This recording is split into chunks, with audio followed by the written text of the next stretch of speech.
अस्सलाम वालेकुम। आज हम लोग बनाएंगे आलू के समोसे। और आलू के समोसे बनाने के लिए सबसे पहले हम लोगों ने अपने गार्डन से लिया है फ्रेश धनिया और पुदीना। और आज मौसम काफ़ी अच्छा था तो मैंने सोचा कि ये रेसिपी आप सबसे शेयर की जाए। तो चलते हैं अपने किचन की तरफ। सबसे पहले मैं आपको इंग्रेडिएंट्स बताऊंगी कि मैंने आलू के समोसों में क्या क्या इस्तेमाल किया है।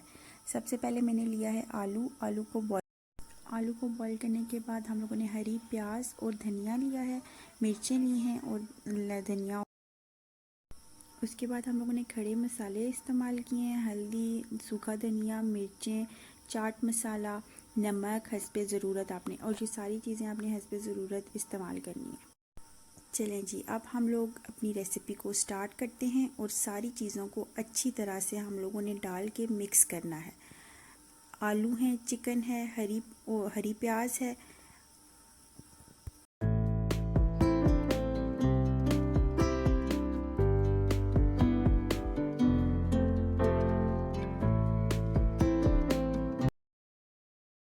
अब हम लोगों ने अपने मसाले ऐड करने हैं इसके अंदर, जो मैंने आपको पहले बता दिए थे। मसाले ऐड करने के बाद इन दोनों चीज़ों को अच्छी तरह से मिक्स करना है। जी, तो ये देखें, अब हम लोगों ने इसको अच्छी तरह से मिक्स करना है, सारे मसालों को भी, और जो मैंने पहले इंग्रेडिएंट्स डाले थे। जितना अच्छा हम लोग मिक्स करेंगे उतने ही अच्छे पकोड़ों का मसाला हमारे लिए तैयार होगा।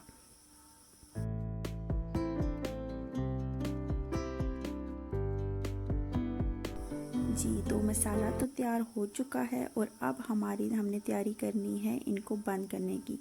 तो मैंने समोसों की पट्टियाँ तो ले ली थी और ये देखिए, इनको मैं अच्छी तरह से बंद कर रही हूँ। पहले इसको बनाने का भी तरीका आप लोग देख लें और घर में लाजमी ट्राई करें।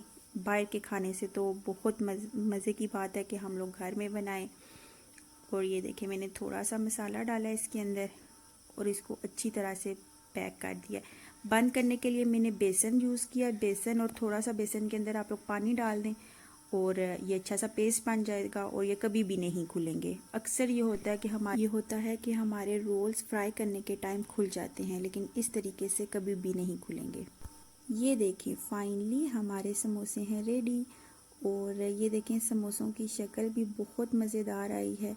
उम्मीद है आप सबको मेरी रेसिपी बहुत पसंद आई होगी। अगर आपको मेरी रेसिपी पसंद आई है तो मेरे चैनल को ज़रूर सब्सक्राइब करें, लाइक करें मज़ीद रेसिपीज़ के लिए। Thank you so much.